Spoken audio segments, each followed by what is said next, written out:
Hi, I'm Asia with IdeateTV, here with Christopher Priest, who is a writer for many of the comics that we all know and love. How are you doing today? Oh, I'm fine. Terrific. Yeah? It seems like your booth has been really, really busy today. How are you feeling? It's the movie. It's the Black Panther movie. I created some of the characters in the Black Panther film. So, that all of a sudden, whereas before people would just kind of pass by and go, all of a sudden now people will come by and stop and chat me up a little bit. So it's great. It's always great. Speaking of Black Panther, not only has Black Panther been moved to the big screen, but so has many of your other works like Justice League, as well as Wonder Woman and Batman. How do you feel to be part of such a big legacy? Well, it's really great to see something, even a small thing that you may have created, just appear on the screen. Like Batman Begins, the first Kevin Nolan film, the opening sequence of Batman Begins is based on a comic book that I wrote in 1989. And I was just sitting there going, wow, that's so awesome. Now, it'd be more awesome if I actually had a piece of the film money. That'd be really awesome, DC. Hello, DC. Yeah, it's great to just have, like, you contribute a little something to modern literature or to it's like a legacy thing. So I was very happy about it. Awesome. So what other works have you been up to right now? Oh, well, right now I write Deathstroke for DC Comics. And I'm also doing something called Spider Force for Marvel Comics, and something called The Astonisher for Lion Forge, an independent publisher. And there are some other projects that are coming out for, next year from Marvel that I'm not allowed to talk about because they haven't been announced yet. So you have to kind of wait for the company to announce them. So actually, this is kind of a second renaissance in terms of my career, because I was very active in the 80s and the 90s, and then I just kind of retired sort of around 2005. And it's kind of interesting that people still, that publishers still want me to an old guy like me, usually you put out the pasture by the time you're 40, and 40 is way in my rearview mirror now. So this has been just a wonderful experience. It shows that your work really does shine through everything.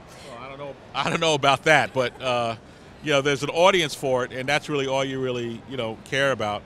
And I'm always trying to innovate, and sometimes it works, sometimes it doesn't. But whenever you pick up one of my comics, you strap on your seatbelt, because it's not going to be kind of a traditional comic book. I'm always trying to just find new ground, or try to sort of expand the core conceits of the business here. So I'm always looking for a new narrative, a new way of telling a story, a new direction, and just, okay, it's Batman fighting the Joker, but you haven't seen it quite like this before. Right.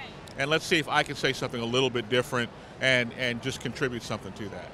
So I have an odd question before we end. I know that not every person who is in the comic industry writes as well as illustrates. So I understand you're a writer, correct? Yes. All right, so I want to know, what is the duet you have between you and your artist? Like, how do you work? It must be some sort of like niche that you guys have to work with, correct?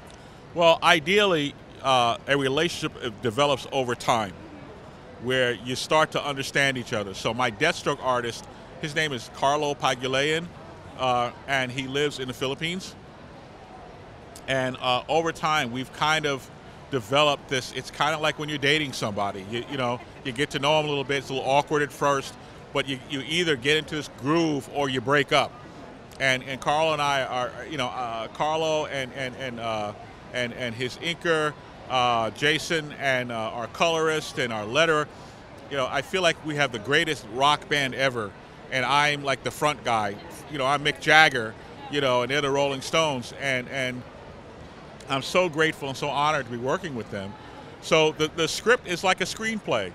There's a description of what's going on in the panel, and then there's lines of dialogue, what the people are saying, and then we send it off to Carlo, and Carlo will kind of develop it. I don't know if the camera can pick this up, but this is a sample of Carlo Pagulayan's work. What's happening now is we've gotten to know each other so well that Carlo is starting to add little nuances and details, because he gets me. He gets what the character's about. There was a scene in issue 34 where Robin, who is Damian Wayne, is Batman's son, he's talking to Bruce Wayne in Wayne Manor, and all the script said was that they're having this conversation, but Carlo gave Damian a juice box. So he's playing with the juice box, and at some point when he gets angry, he takes the juice box and he kind of tosses it into a garbage pail, which is a great character bit, and it saves the scene from just being two people talking. And that's all Carlo. That's Carlo understanding the character and investing in the work, and that's the kind of the best relationship that you could hope for. That's beautiful. Wow, thank you so much. I really appreciate you taking the time to talk to me today. Thank you. Thank you very much. Thank you. Nice to meet you. Nice to meet you too. This is Asia with IdeateTV.